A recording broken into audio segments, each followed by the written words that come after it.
Christian history, convened by Constantine himself, establishing core doctrines of the faith. The literal first canon law, was do not chop your penis off. And the reason was because too many early ascetics in Christianity were chopping their penises off.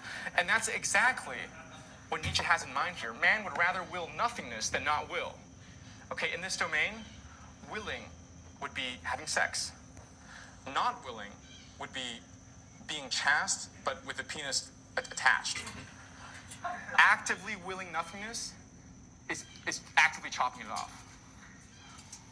And I do think it's a very interesting insight that early aesthetics would rather actively chop their penises off than just leave it on and not use it.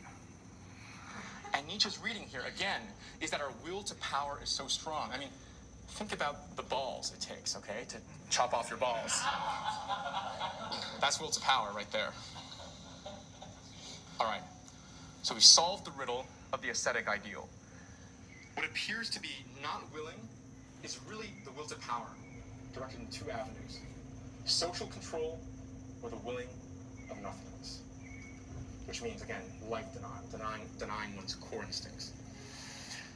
And Nietzsche spent so much time drawing out this distinction, making sure we're seeing the ascetics as willing nothingness for three key reasons. The first reason is that he wants you to start viewing the priests as just as hypocritical as the slaves, right? Because the priests, they're just as much exercising their will to power as the masters. But the second reason, once you get into this frame, once you start seeing the priests as exercising their will to power, you start looking at the object to which they exercise their will to power. And that's nothingness. And I think Nietzsche wants you to realize that's a very stupid goal. In other words, if we're going to have to use will to power, might as well direct it somewhere fun, like the masters, like orgies and conquest and tragedy and festivals, and not something stupid like cutting your penis off.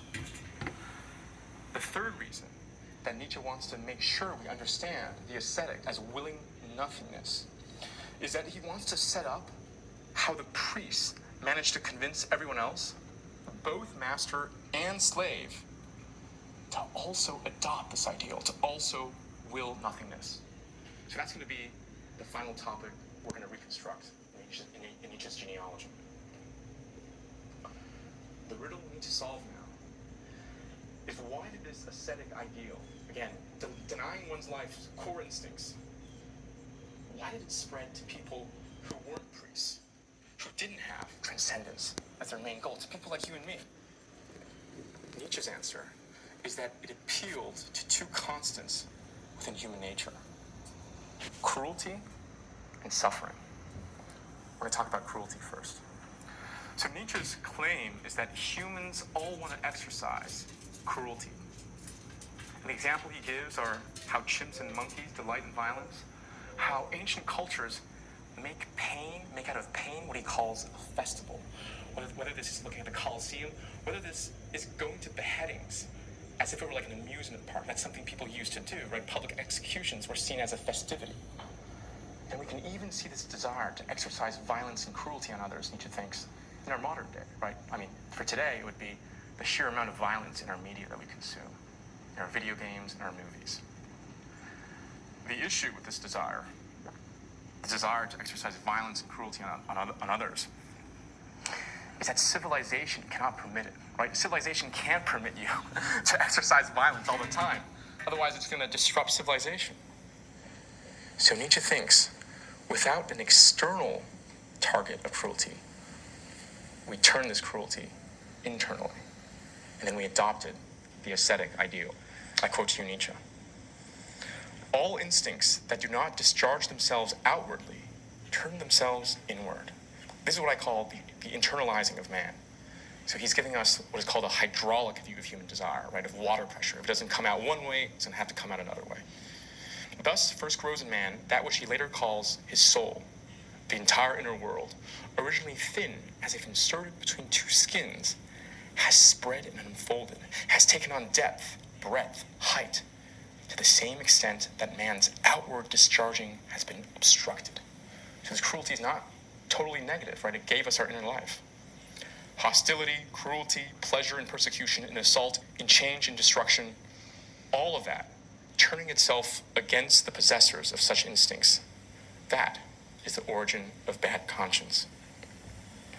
Nietzsche's observation is that civilizations and cultures that give people avenues to let loose their cruelty, that maybe even makes a spectacle out of cruelty, like the Greeks. The people there, they end up like the jocks. They're quite light-hearted, funnily enough, and jovial.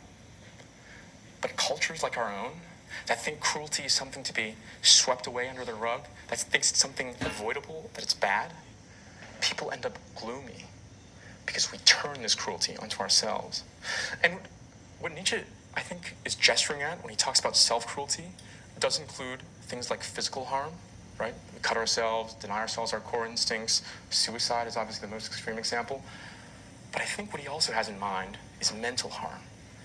Think about the immense negative internal dialogue that we have about ourselves. You're not enough, you're fat, you're lazy, you're stupid. And I do think it's a very interesting insight that when we talk to ourselves in that way, we use the second person, you, and not I. And that, I think, is because Nietzsche thinks this drive for cruelty gave us an inner world. It made us both the subject and object of punishment. Welcome, we have lecture here. But there's a problem with self-cruelty, which is why. We have Nietzsche philosophical lecture. I need some kind of reason. To the priests invented an ingenious solution. You are guilty. You are to blame.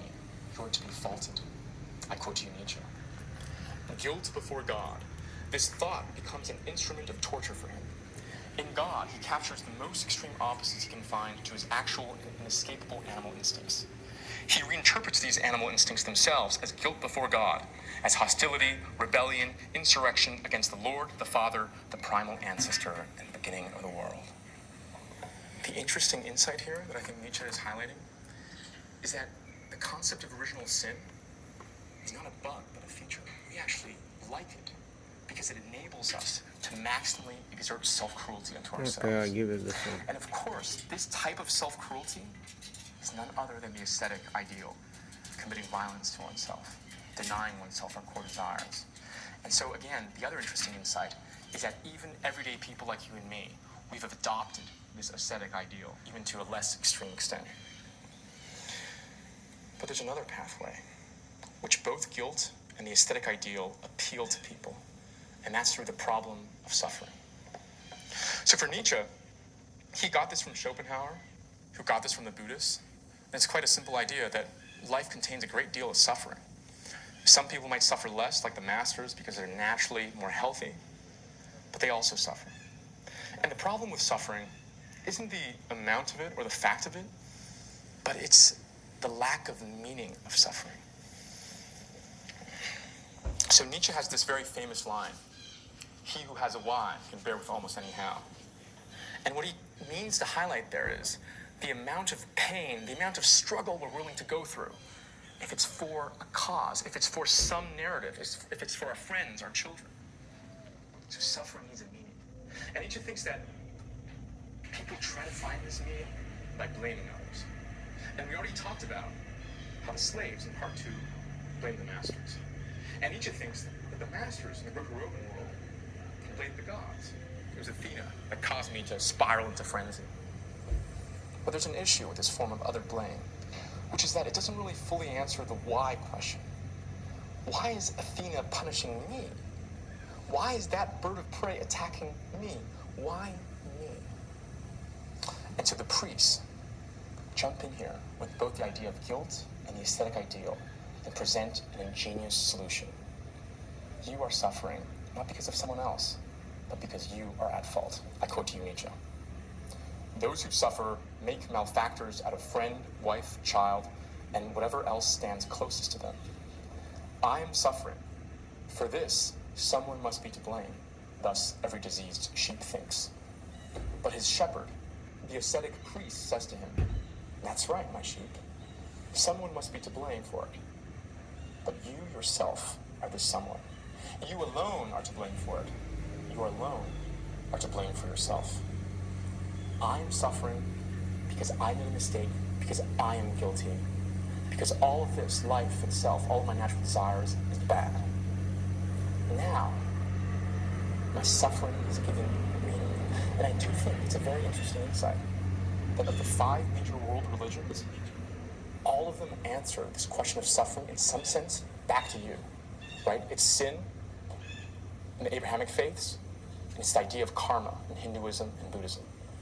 Suffering is no longer blamed on, as it was in other religions, a Manichaean devil, but it's blamed on you. And I do think that's a very interesting insight. You are the reason you're suffering. That's the idea of guilt.